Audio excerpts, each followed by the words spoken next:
జనసేన అధ్యక్షుడు పవన్ కళ్యాణ్ గురించి ప్రత్యేకంగా చెప్పాల్సిన అవసరం లేదు. ముఖ్యంగా రాజకీయాల్లో ఆయన తీరు సామాన్య జనంతో పాటు ఆయన అభిమానులను సైతం అయోమయానికి గురి చేస్తోంది.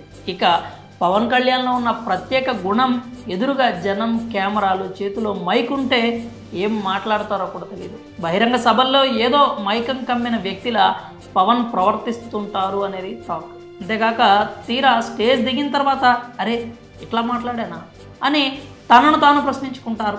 ఇలా జరిగిన సందర్భాలు అనేకం. అయితే తాజాగా పవన్ కళ్యాణ్ చేసిన పనికి సీఎం జగన్కి టార్గెట్గా మారారని రాజకీయ విశ్లేషకులు అభిప్రాయపడుతున్నారు.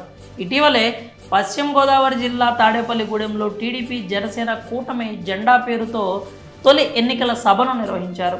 ఈ సభలో తాము అధికారంలోకి వస్తే ఏం చేస్తామో అనేది చెప్పడం మానేసి సీఎం జగన్ను తిట్టడమే పనిగా పెట్టుకున్నారు. చంద్రబాబు నాయుడు, పవన్ కళ్యాణ్ ఇద్దరూ అదే ధోరణిలో తమ ప్రసంగాన్ని కొనసాగించారు. ముఖ్యంగా పవన్ ఒక అడుగు ముందుకేసి శృతి మించి సీఎం జగన్పై మాట్లాడారు. ఇక ఈ సభలో పవన్ కళ్యాణ్ ప్రసంగం అదుపు తప్పిందని మేధావులు అభిప్రాయపడ్డారు. సభా వేదికపై నుంచి పవన్ జగన్ను అధఃపాతాళానికి తొక్కుతాను అంటూ గట్టిగా హెచ్చరిక చేశారు. అయితే రాజకీయం అంటే అరుపులు కాదని పవన్ తెలుసుకుంటే మంచిది. సీఎం జగన్ గురించి ప్రత్యేకంగా చెప్పాల్సిన అవసరం లేదు.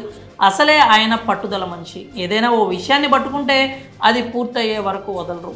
అందుకు ఉదాహరణే సోనియాతో ఢీ కొట్టిన విధానం. ఇక ఎవరినైనా ఓడించాలని ఒక్కసారి అనుకుంటే అనుకున్న పని చేసేంత వరకు నిద్రపోరు. జగన్ పొలిటికల్ దెబ్బకు బాధితులు పవన్ కళ్యాణ్, నారా లోకేష్. గత ఎన్నికల్లో వీరిద్దరిని సీఎం జగన్ మట్టి కరిపించిన సంగతి తెలిసిందే. అలా సీఎం జగన్ నిలబెట్టిన అభ్యర్థుల చేతుల్లో 2 చోట్ల ఓడిపోయిన విషయాన్ని కూడా మర్చిపోయి పవన్ మళ్ళీ చెలరేగిపోయాడు. సభల్లో రాజకీయ విమర్శల వరకే పరిమితం అయితే ఇరు పక్షాలకు బాగుంటుంది. తాడేపల్లిగూడెం సభలో పవన్ చేసిన ఘాటు వ్యాఖ్యలు ఆయనకు చిక్కులు తెచ్చేలా ఉన్నాయనే టాక్ వినిపిస్తోంది.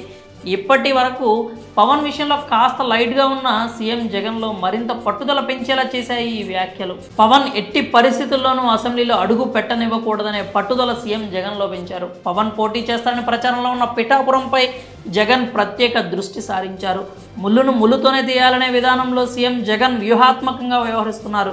ముద్రగడ పద్మనాభం కుటుంబ సభ్యుల్లో ఎవరో ఒకరిని పవన్పై పోటీకి దించాలనే ఆలోచనలో సీఎం జగన్మోహన్ రెడ్డి ఉన్నట్లు తెలుస్తోంది. తాడేపల్లిగూడెం సభలో తన వాళ్లపై పవన్ అవాకులు చవాకులు పేలడాన్ని గుర్తు చేస్తూ కాపుల్లోనే ఆయనపై తిరుగుబాటు వచ్చేలా వైఎస్ఆర్సీపీ వ్యూహాలు రచిస్తోంది. మొత్తంగా సీఎం జగన్పై తాను చేసిన వ్యాఖ్యలు ఏ రకంగా చేటు తెస్తాయో పవన్కు రానున్న రోజుల్లో తెలిసొస్తుందని పలువురు అభిప్రాయపడుతున్నారు. పవన్ను ఎట్టి పరిస్థితుల్లోనూ జగన్ విడిచిపెట్టారని 2019 నాటి చేదు ఫలితాన్ని మరోసారి పవన్కు మిగిల్చేందుకు జగన్ అన్ని అస్త్రాలను ప్రయోగించడానికి సిద్ధంగా ఉన్నారనే టాక్ వినిపిస్తోంది.